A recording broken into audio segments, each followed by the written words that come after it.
In the rolling foothills of the northern mountains, where the wind carried whispers of coming snow long before the first flake fell, lived a woman named Elara.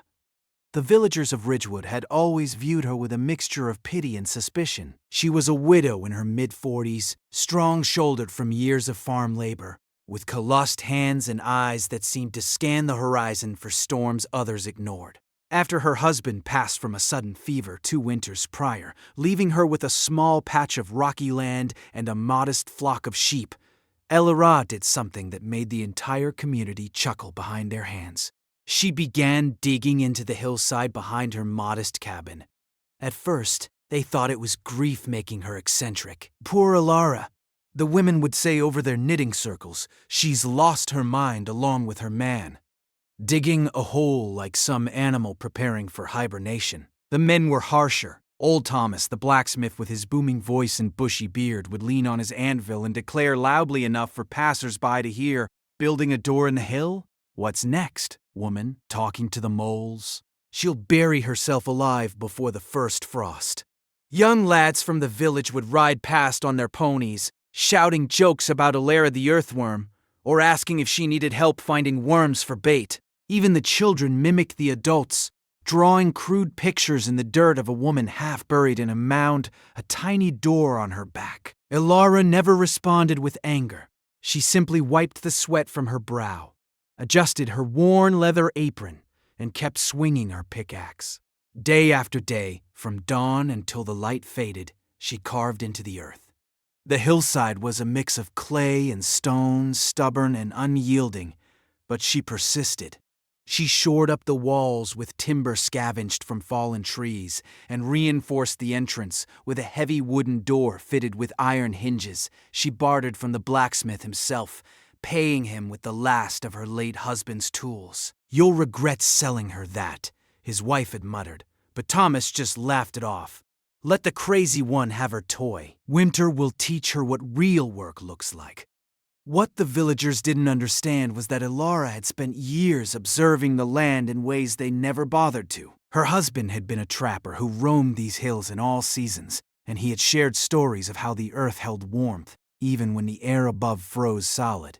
In deep caves and natural overhangs, animals survived blizzards that killed livestock, left exposed. Elara remembered the brutal winter of her childhood, when snow piled higher than rooftops and entire families huddled in their attics, burning furniture to stay alive. She had seen neighbors lose everything to the cold homes collapsing under ice, pipes bursting, food stores freezing solid, while others prayed for mild seasons or relied on the village's communal stockpiles, which always seemed to run short when shared among too many mouths.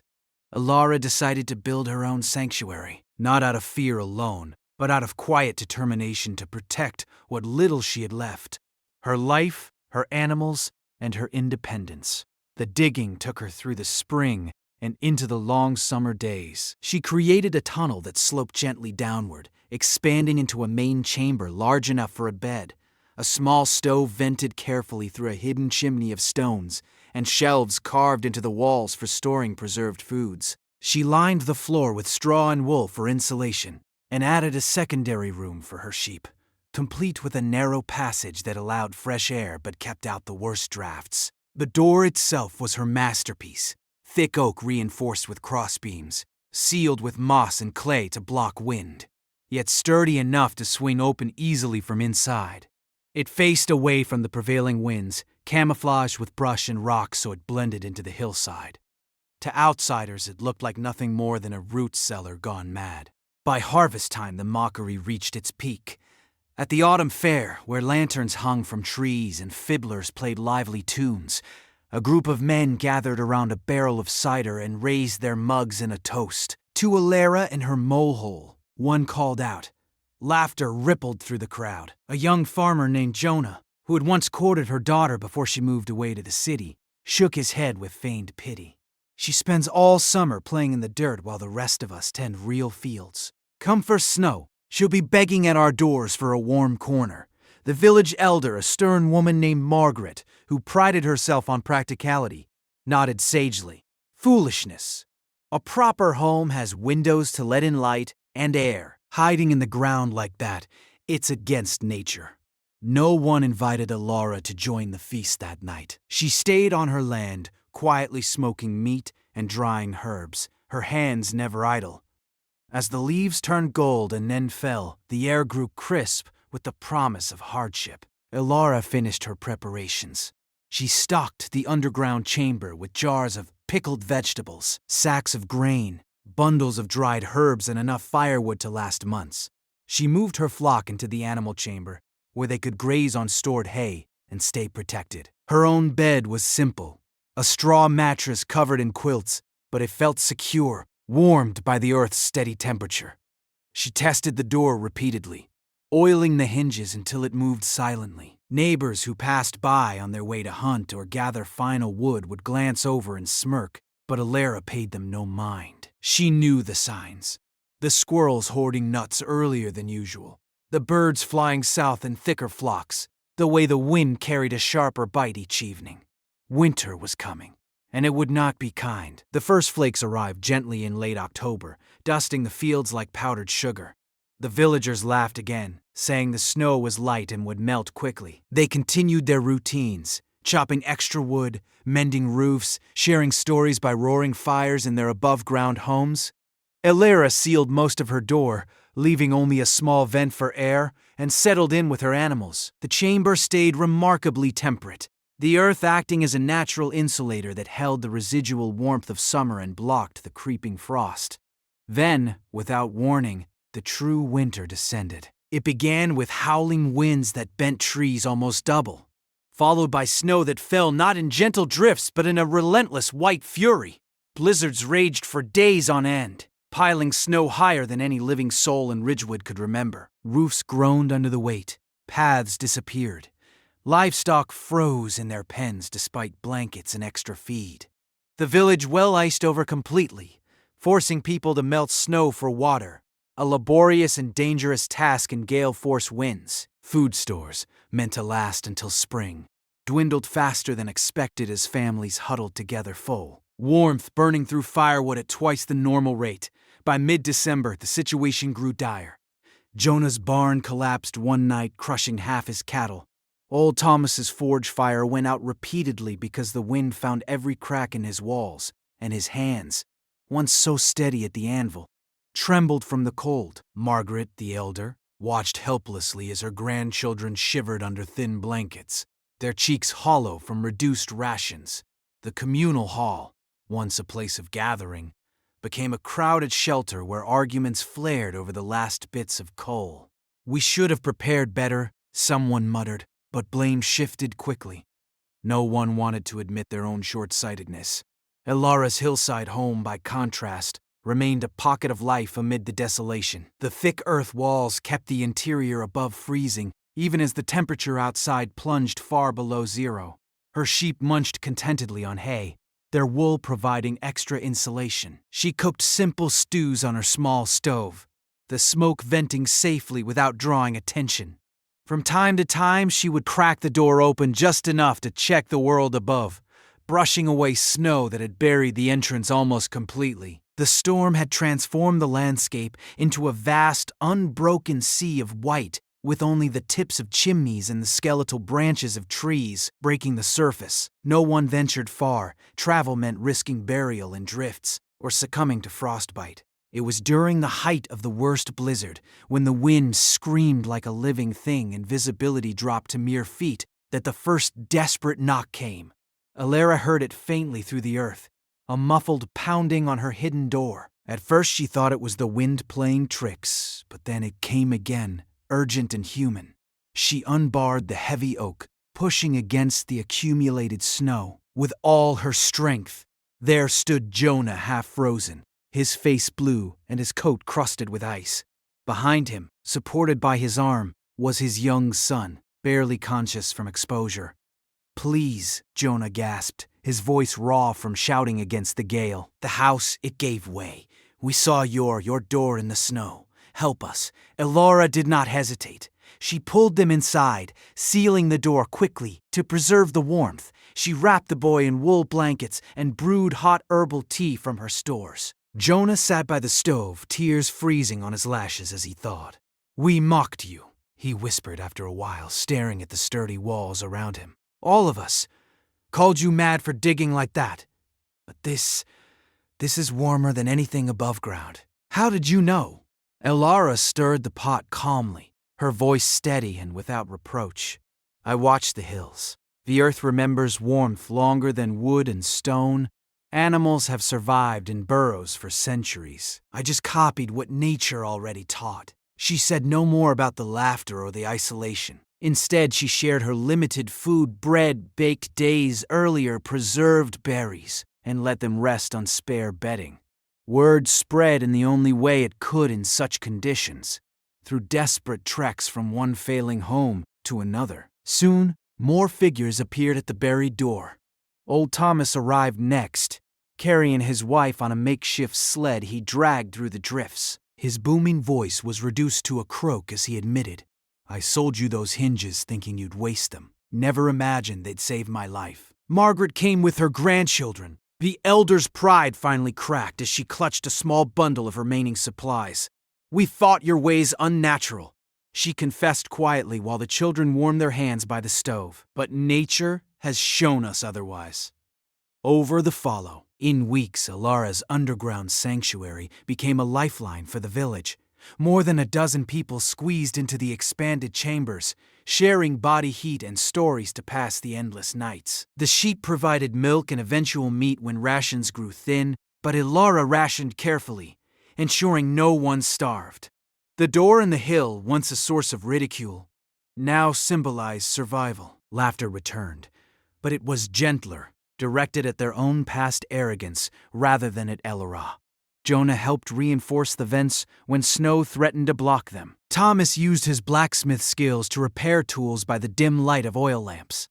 Margaret organized the children into games that kept spirits high without wasting energy. As the blizzards finally eased and the snow began its slow melt in early spring, the survivors emerged, blinking into a transformed world. Roofs had caved in across Ridgewood. Fields lay buried under feet of ice that would take weeks to clear. Many livestock had perished, and several elderly villagers had not survived the cold in their exposed homes. Yet those who had found refuge with Elara stepped out stronger, their faces gaunt but their eyes filled with a new respect. The village elder, Margaret, gathered everyone in the cleared central square once the paths were passable. With a voice still hoarse from the ordeal, she spoke directly to the woman who had once been the butt of every joke. "Elara, we owe you our lives. We mocked what we did not understand. Your door in the hill was not madness. It was wisdom." The winter showed us who was right.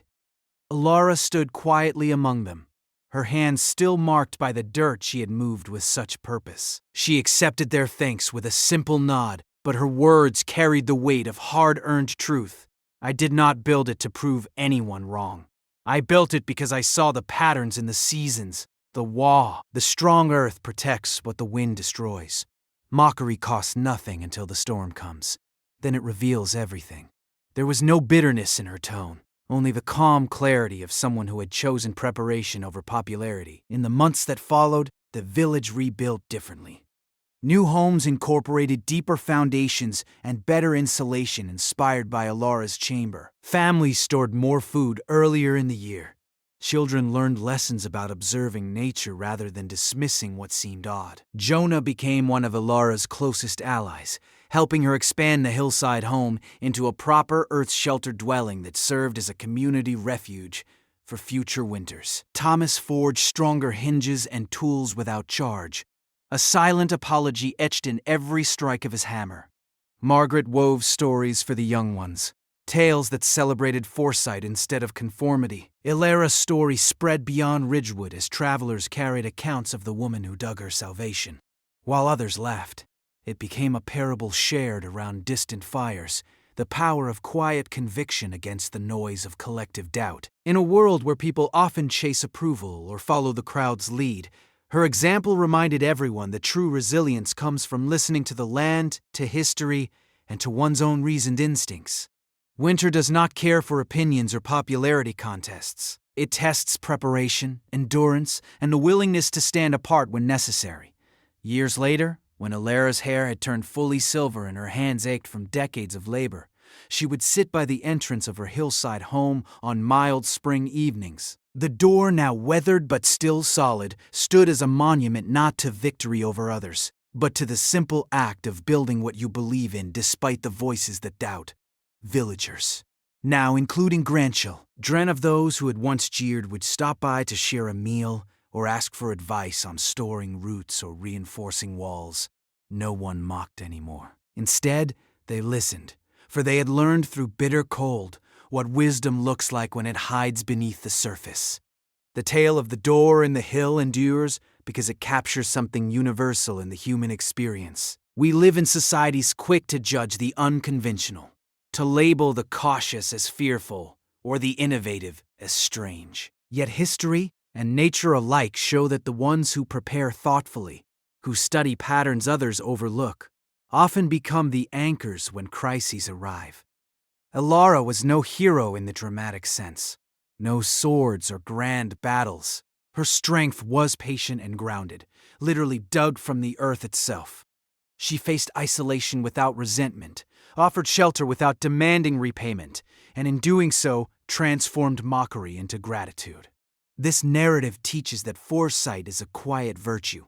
It does not announce itself with fanfare or seek validation in the moment. It works steadily, often alone, shaping solutions while the world parties or criticizes. When the inevitable hardships come, whether literal winters of snow and ice or metaphorical ones of economic strain, health challenges or social upheaval, those who have built their doors in the hill find themselves equipped. They endure not because they are luckier, but because they refuse to ignore the warnings written in the changing seasons of life. Moreover, the story highlights the redemptive power of community when humility replaces pride. The villagers were not villains. They were ordinary people trapped in the comfort of consensus. Their laughter stemmed from fear of the unknown and a desire to fit in, common human traits that can blind us to better paths. Yet when faced with undeniable evidence, the warmth of the earth-sheltered chamber against the deadly cold, they adapted and grew. Change is possible when ego yields to evidence. Alara's lack of gloating allowed that growth to happen gracefully, showing that true leadership sometimes means simply being the steady example others eventually follow. On a deeper level, the account invites reflection on our own lives. What doors in the hill are we building or neglecting today? In an era of fleeting trends and instant opinions amplified by modern communication, it is easy to dismiss the steady worker, the long-term thinker, the one who invests time in unseen foundations. Yet sustainability, whether personal or collective, rewards those who prioritize depth over display. Preparing for uncertainty does not mean living in fear. It means living with awareness. Alara's chamber was not a prison, but a haven that expanded to include others, illustrating how individual resilience can foster communal strength. Ultimately, winter always comes in some form. It may arrive as financial hardship, environmental shifts, personal loss, or societal challenges. Those who mock preparation today may find themselves knocking on unexpected doors tomorrow. The lesson is not to isolate or hoard wisdom, but to cultivate it openly, sharing when the time is right. Alara's story reminds us that being right is less important than being ready, and that the greatest vindication is not hearing, "I told you so," but watching lives saved because someone dared to dig deeper.